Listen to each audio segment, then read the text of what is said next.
be going on This here? fella right here. This guy. See, it all started back in the summer of '96. Mr. Sweet Tooth here was given a paper bag for lunch, or a lunch in a paper bag that he then brought to school. And once he got to school and it was lunchtime break and he opened up the bag, he reached inside to what he thought was going to be a delicious meal made by his mother, and not just reheated McDonald's from the night before. White women. Anyway.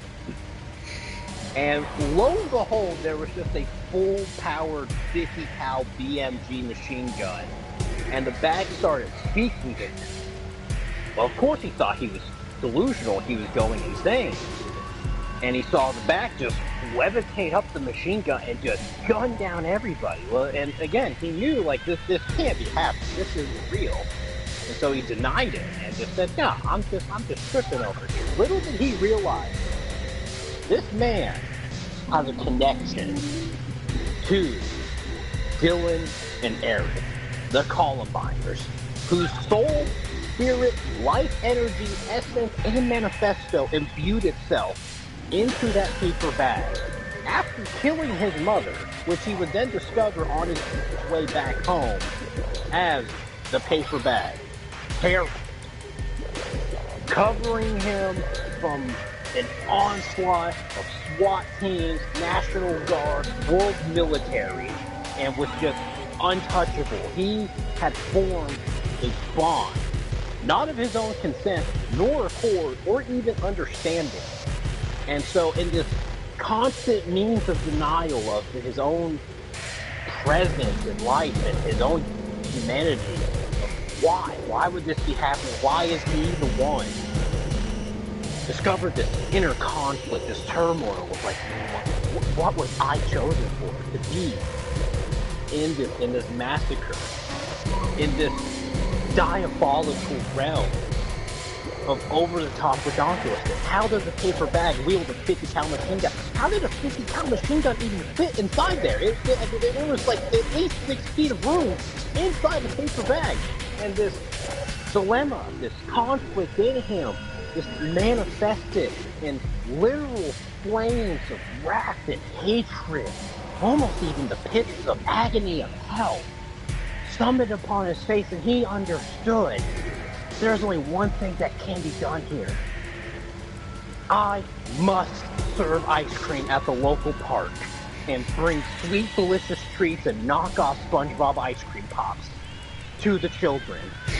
Now, in the effort of suppressing and denying the ultimate Columbine, the Hullabaloo of '96, that he can only see the world in beautiful, sweet, cutesy, innocent, frolicking of the field, bunny rabbits and butterflies, just happy-go-lucky Disney cartoon, not modern-day Disney, not with all the child pedophilia, but good old-fashioned Disney with Bambi, with murder of parents, good stuff, and a lot of furry stuff. We cannot forget that.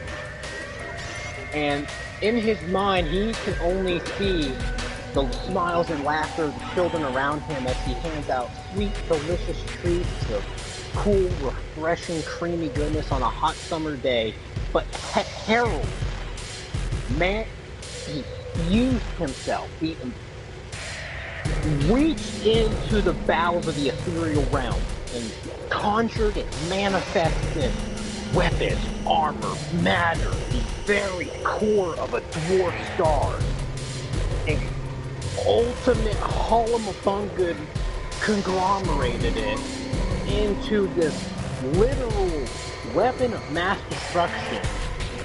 And all Sweet Tooth can see is just the frolicking park of wonderful laughing children, not even realizing the onslaughts of mangled corpses and bits and chunks of just undistinguishable meat that used to be husbands, fathers, wives, families, left in the wake of destruction.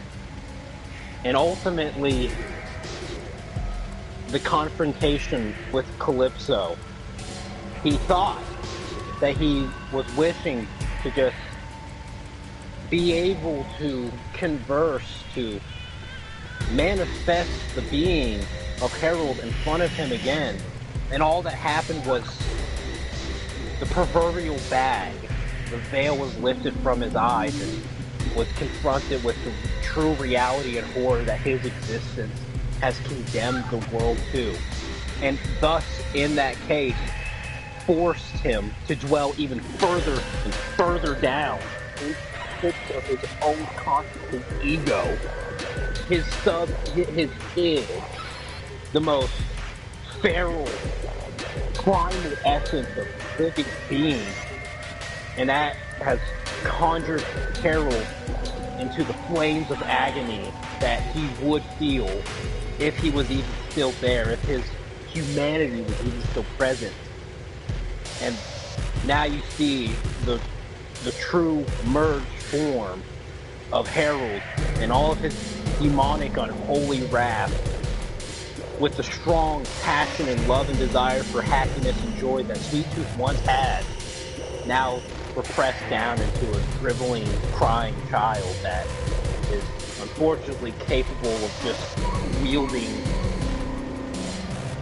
cataclysmic death and destruction, and cries himself in a corner every night just wanting to satisfy his sweet tooth of delicious goods and joy, knowing that he will never have it. And this agony has consumed everything of him, leaving him nothing but a pile in his own body, a prisoner trapped in a cage of horrors and destruction.